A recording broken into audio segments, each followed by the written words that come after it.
With the increasing popularity of open worlds, or greater scope in general for video games, fast travel has become a more common and relied on mechanic and mode of transportation for many players. Contrary to what some people might assume, however, it's not some recent revelation.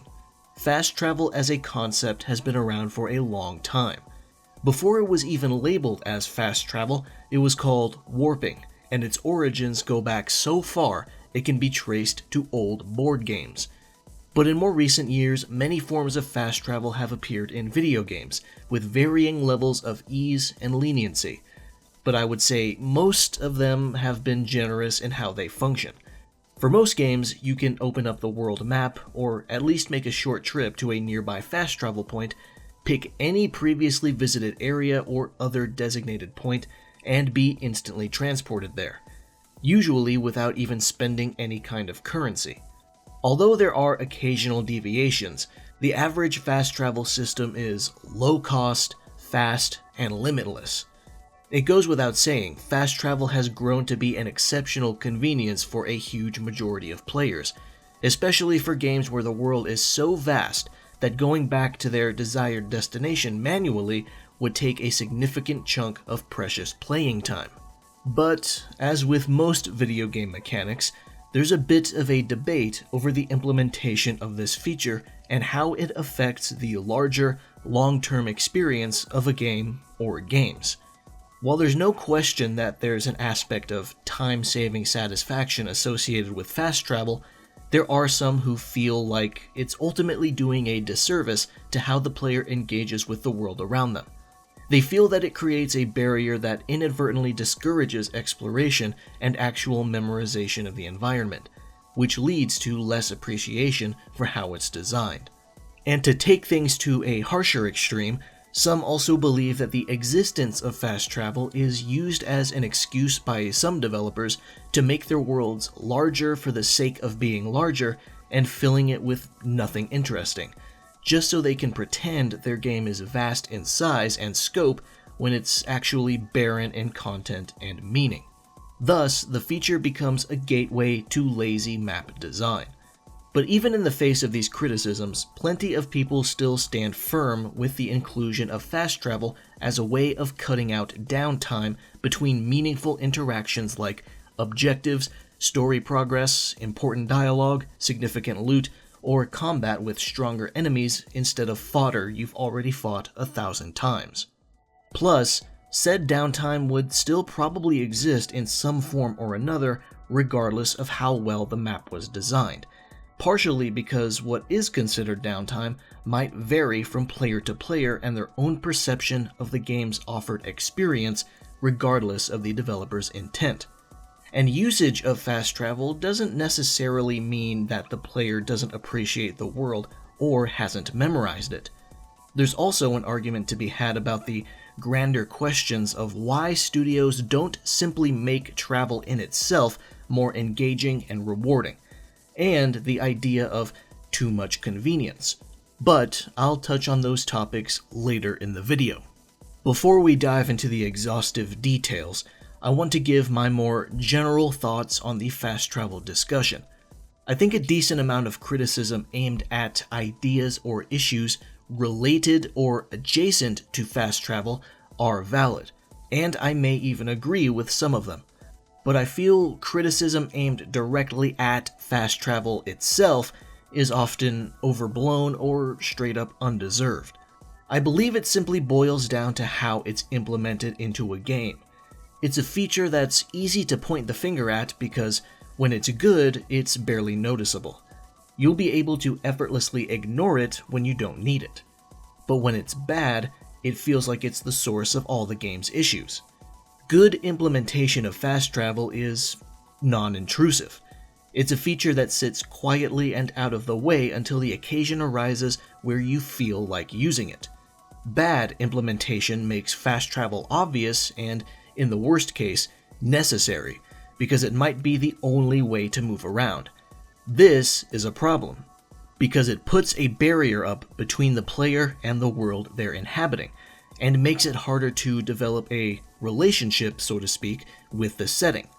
I do have some criticisms about how some games inhibit that relationship, but I generally support the inclusion of fast travel in games merely because I feel more options to let the player play how they want is better than fewer.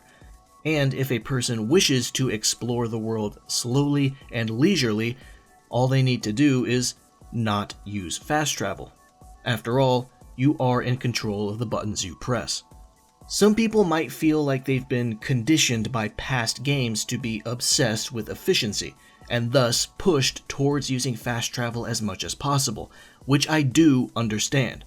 Some games are deliberately focused on speed and eliminating pauses or slow periods in the gameplay loop, and it is strange when an open world game plays like this because it feels antithetical to the format, since open world is supposed to invite exploration.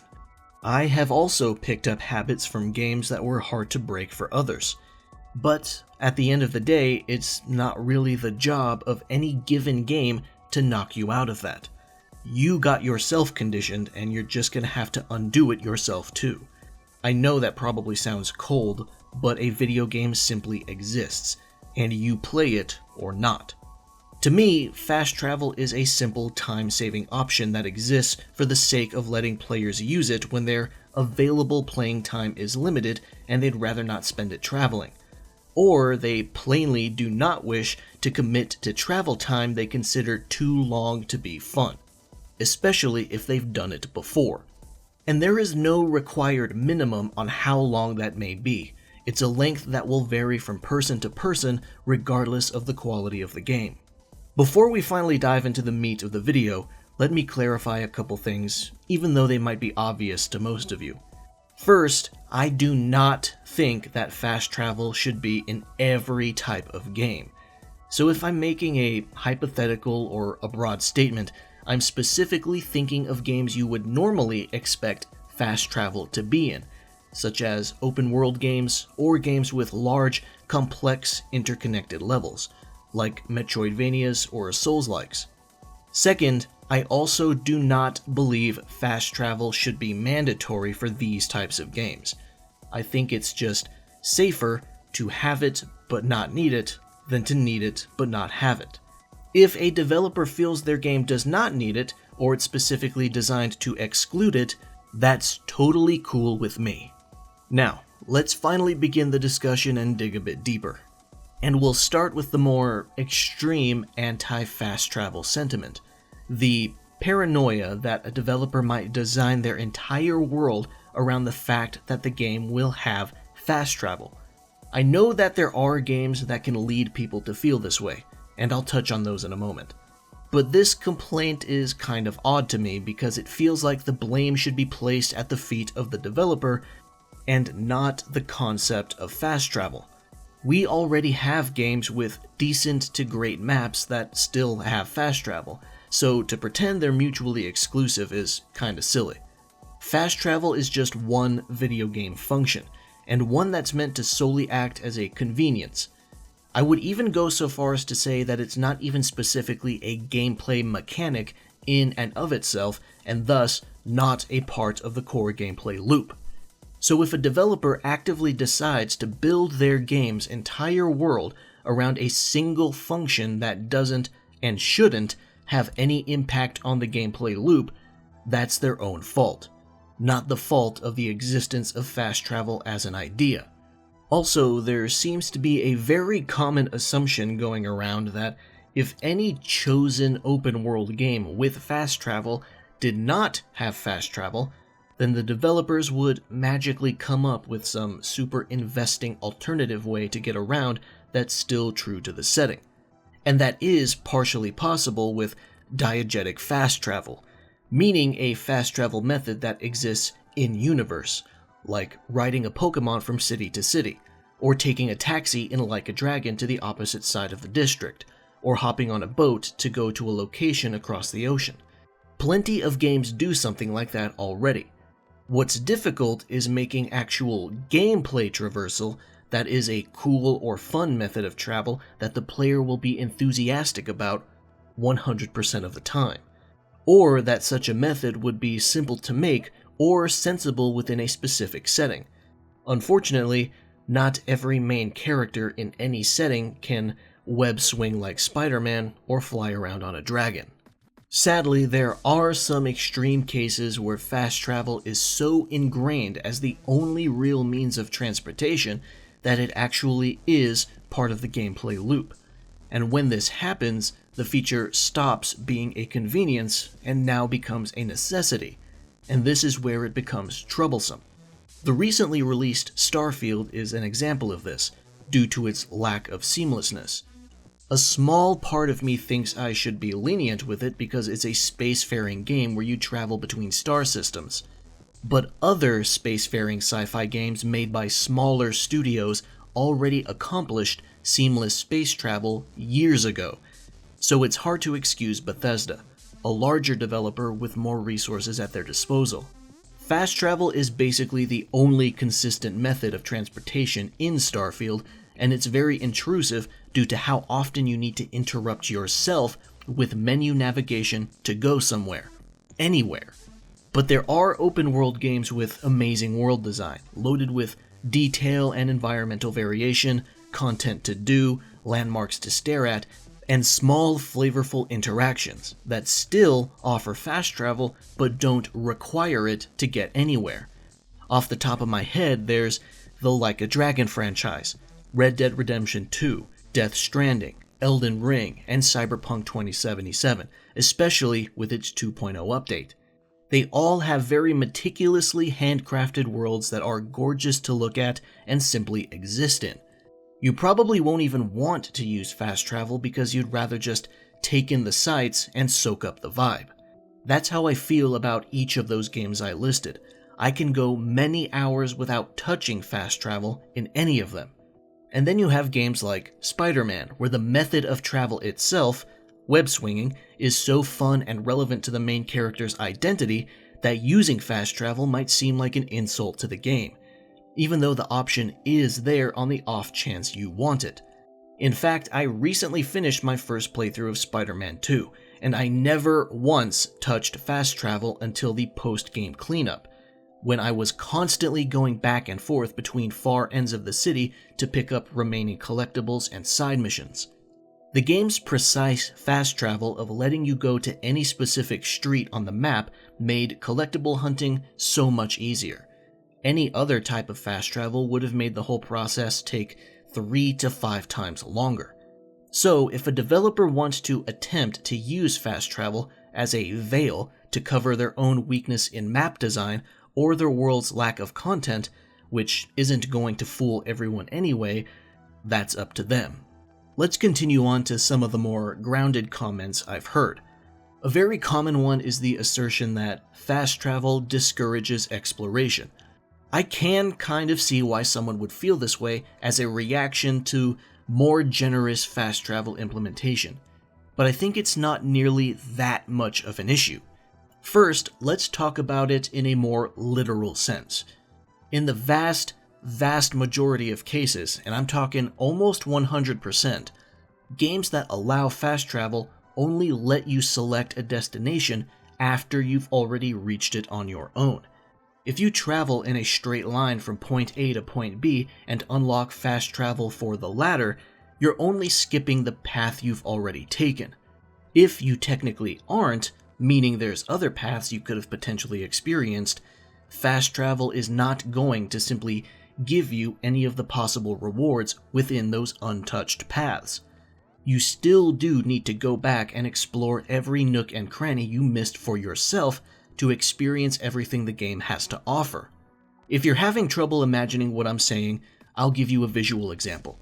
Imagine you're playing a game that's structured with interconnected levels, basically a Metroidvania or Souls game. You enter a gigantic castle, with a fast travel point next to the entrance, and you walk down the main corridor all the way to an intersection.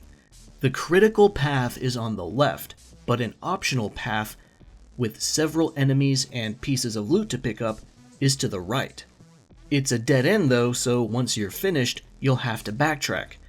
If you turn left to follow the critical path and eventually reach a new fast travel point, that doesn't mean the optional path is magically explored now. You still need to physically go there, defeat the enemies, and pick up the loot yourself to reap the rewards. First-hand experience is still required. It doesn't matter how generous a game is with its fast traveling, unexplored spots will stay unexplored until you actually go there. As I said though, that's a literal response to a more literal interpretation of the argument. So another, less literal way to interpret the complaint is, generous fast travel might, inadvertently, make the player glue themselves to the critical path. That is a valid point. Fast travel that's too liberal might send the wrong message, and the player might infer that there's nothing of interest outside the line of progression. This can be a bother in a game that's meant to have a lot of dynamic interactions scattered around the map. It would be a bummer to miss out on those, yes. But again, this is not an issue that's inherent with the fast travel concept. It's an issue with implementation and motivation. In a sentence, if the player truly wants to explore, they will. Regardless of whether or not a game has any fast travel at all, if it wants to encourage exploration, the thing it really needs to accomplish, beyond compelling gameplay in itself, is offer worthwhile rewards. If the player has the initiative to diverge from the critical path, they should be given something they would otherwise not have seen. A cool boss fight, an interesting new area, useful items or strong new gear, fascinating lore, or even just an amusing conversation with an NPC. Whatever. The desire to explore is always at least partially self-driven on the player's part. The game could be a fountain of fast travel points, or have none at all. At the end of the day, the player will explore if they 1. Feel like it, and 2. Think it's worth the effort. Those are the two prerequisites needed for a player to commit to going off the critical path. This is almost entirely a discussion of motivation and rewards. Fast travel is barely even a factor here. If a developer wants to implement fast travel into a game but doesn't want to accidentally imply that the rest of the world isn't worth exploring, all they need to do is practice moderation and give the player a reason to explore, preferably by enticing them with useful or interesting content. Baldur's Gate 3 is a great example. It has a sensible number of fast travel points in each region, spaced out a sensible distance from each other, but it's loaded with dozens of hours of side content that a player could miss if they stick too closely to progress, though the vast majority is worth doing because even the worst rewards are still very captivating interactions that you can approach in different ways thanks to the game's very strong role-playing aspect. Next, I want to touch on the last major perspective of this fast travel discussion, and it's the one that is the most, abstract or nebulous. The idea that the player should view backtracking and learning the world as a good thing. While I understand the line of thinking, I don't really like the usage of the word should in this context. I'll start this off simply and bluntly. Regardless of how good a game is, it cannot truly make a player do anything. You can have the most beautiful, detailed, and dynamic open world ever made with traversal gameplay that is super fun, engaging, and rewarding, and there will still be people who go down a path once and want to skip the travel part every time afterward because once was enough for them. In some cases, they'll even download a mod if they have to. This line of thinking isn't even limited to fast travel or open world games. I've seen people play story-heavy games and still skip cutscenes in their first playthrough. Yes, they are total psychopaths for doing that, and a small minority, but they ultimately spent the money and can play however they're allowed to play.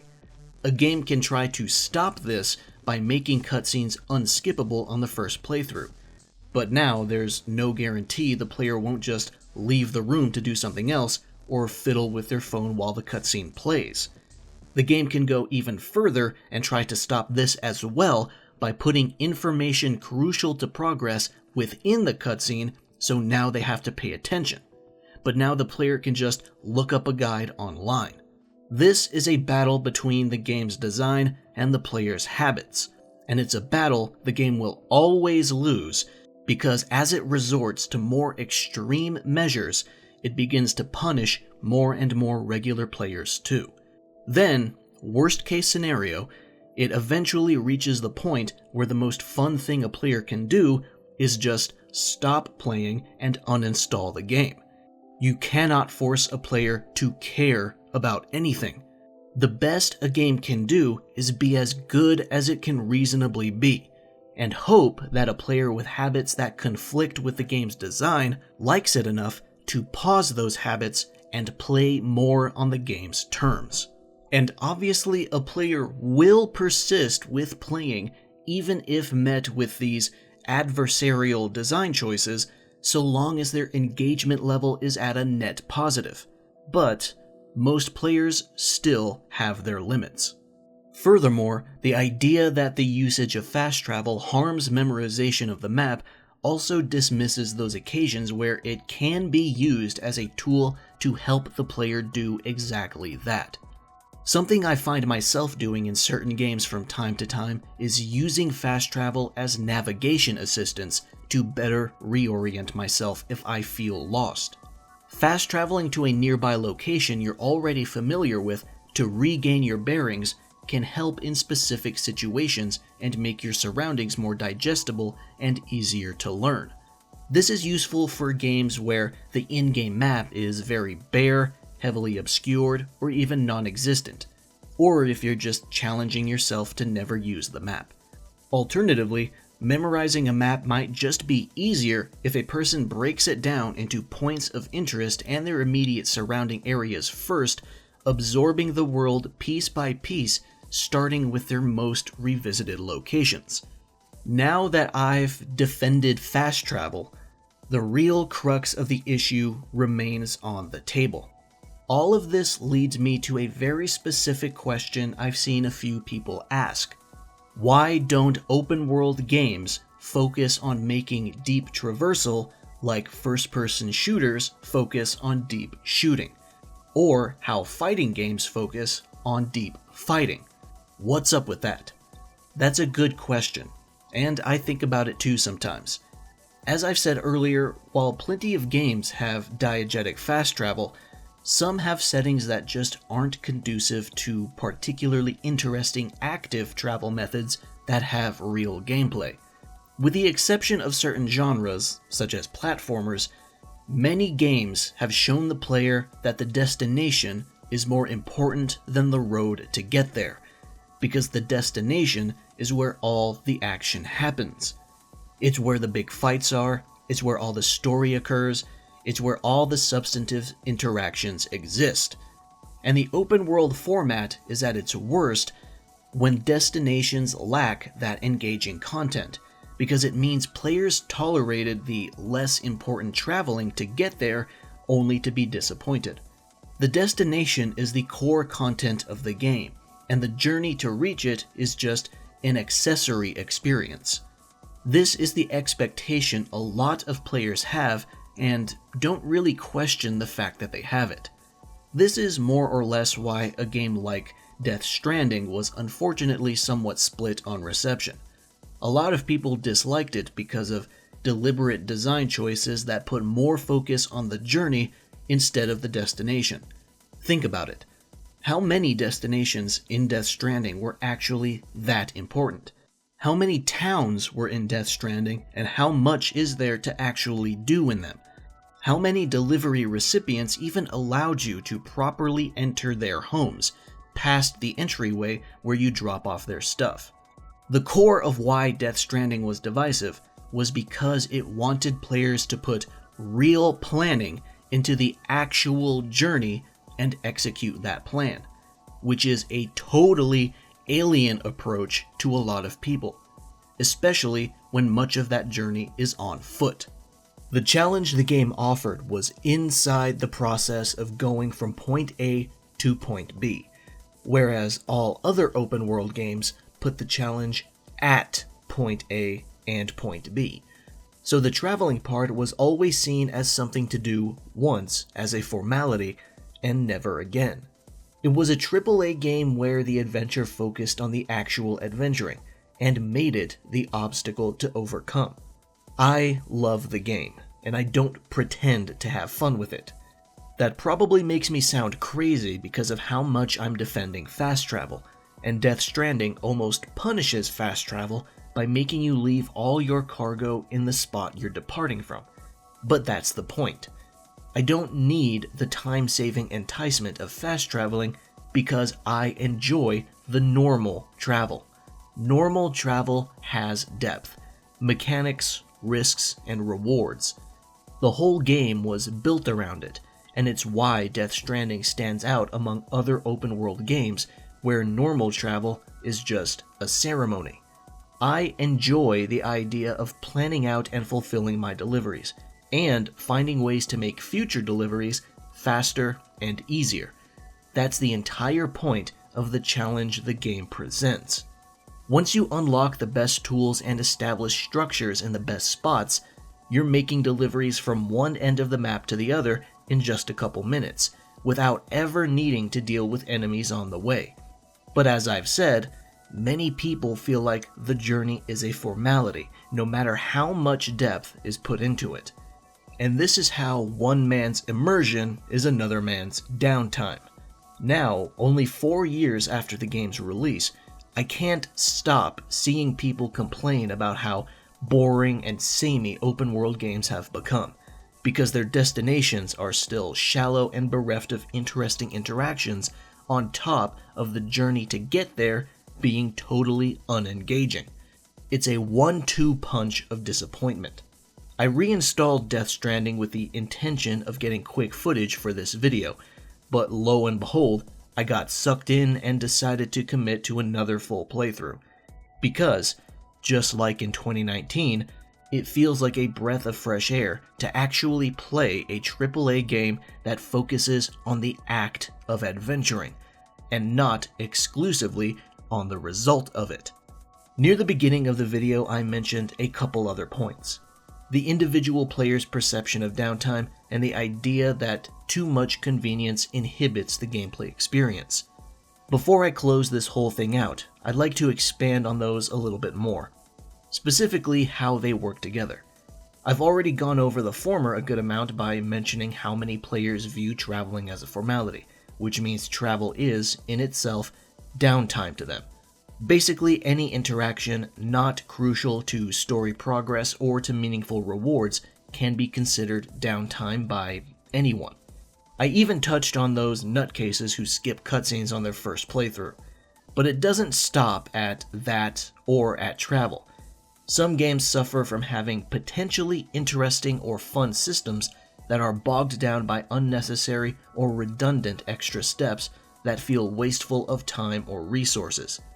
I've mentioned this before in prior videos, but one of the earlier examples that pops into my head is Resident Evil 0 and its replacement of the magical, almost limitless item boxes from previous games with the more immersive but also slower and clumsier method of simply dropping items on the floor where you stood and having to stand over them again to pick them back up. There's also a hard limit of how many items you can place in a single room. I think 8 to 10, but don't quote me on that. The game came out in 2002, and to this day, I still see back and forth between some people saying they like the change because it makes the game feel like a more realistic survival experience that encourages a bit more planning, and others saying they absolutely fucking hate it because it's just a worse version of the item box that requires more time and has more limitations to accomplish a functionally similar result. This led to a lot of criticism, and the item dropping mechanic never returned to mainline Resident Evil games again. But item boxes continue to be a staple. With that in mind, would it have helped or hurt Resident Evil 0 to have an option that places a couple item boxes around the map? Where I'm going with all this is, there's no flat, definitive, objective answer to the convenience discussion that equally applies to all circumstances all the time. There is only the question of how these features are implemented, if they fit the context of the game surrounding it, and if their presence has crossed over from being quietly supplementary to annoyingly intrusive. Most people don't want a game that's made trivially easy by these features, sure. But also, a lot of people don't enjoy playing a game with a ton of unavoidable downtime and lulls they have to constantly tolerate when one simple feature would eliminate them. Hopefully it goes without saying, I fully believe that developers should make their game as they envision it, or as close to that as they can reasonably get. If players think an idea works, then it works. If not, well, maybe another opportunity will arise for better implementation later. However, there are occasions where options that could be considered intrusive lead to some people having very stringent criteria for what's necessary to the experience and what isn't, which turns into very shallow or short-sighted comments on what is bad design or not. This can spark some head-scratching conversations and ideas. I've seen people be totally adamant in saying that games with too many options to modify gameplay is bad game design. But how much is too many? Does that mean creative mode makes Minecraft a worse game? Or the plethora of accessibility options makes Spider-Man 2 a worse game? After all, it lets you straight up remove QTEs, simplify puzzles, slow combat speed down, and make dodging and parrying windows more lenient. Those are big gameplay changes, regardless of the accessibility label. Speaking of actual gameplay, I've seen people boldly assert that if a game has a mechanic that can be completely ignored without punishment or without worsening the experience, then its very inclusion is bad game design in itself. Does that mean Elden Ring is one of the worst games ever made because it's possible to skip 95% of all content and beat the main questline naked, fists only, no spells or ashes of war, and without leveling up or buying anything from merchants at all? Where I come from, that's just a sign of good build variety. There's nothing inherently wrong with developers deciding to offer extra options, whether it's for gameplay variety, greater convenience, or to eliminate downtime. And that's why the emphasis on option is so important. You can choose to use it or not, and that's a great choice to have. We're hitting the end now, and I hope I wasn't jumping around from idea to idea too much and making myself difficult to understand. This is a topic that seems simple on the surface, but has a lot of secondary, tertiary, and adjacent things to touch on underneath, and I wanted to discuss those things as well without diverging too far from the main point. Sorry if I did though. But with everything finally said and done, to summarize, I do not begrudge the inclusion of fast travel in games, because it's something that I don't always want or need, but when I do, I'm extremely grateful that it's there. It is possible that it can be used as a crutch, and that's what developers need to avoid. But I also don't begrudge open-world games putting the effort forth to make their experience more interesting. If it's at all possible for the game, and it has a setting that allows it, make travel in itself more involving and rewarding. Offer more substantial rewards for players who really go off the beaten path to immerse themselves in that world. And only offer fast travel as a time saver in case the player really wants it. You can't make the player care about every aspect of the setting you made, but you can still do your best to make a great one anyway. Fast travel only becomes intrusive when it stops being a convenience feature and starts to become a necessary part of the core gameplay loop. When it becomes something you need to do constantly, as opposed to something you can do occasionally. It's a small but incredible difference. This concludes my thoughts on fast travel. Thank you for watching, and I'll see you around.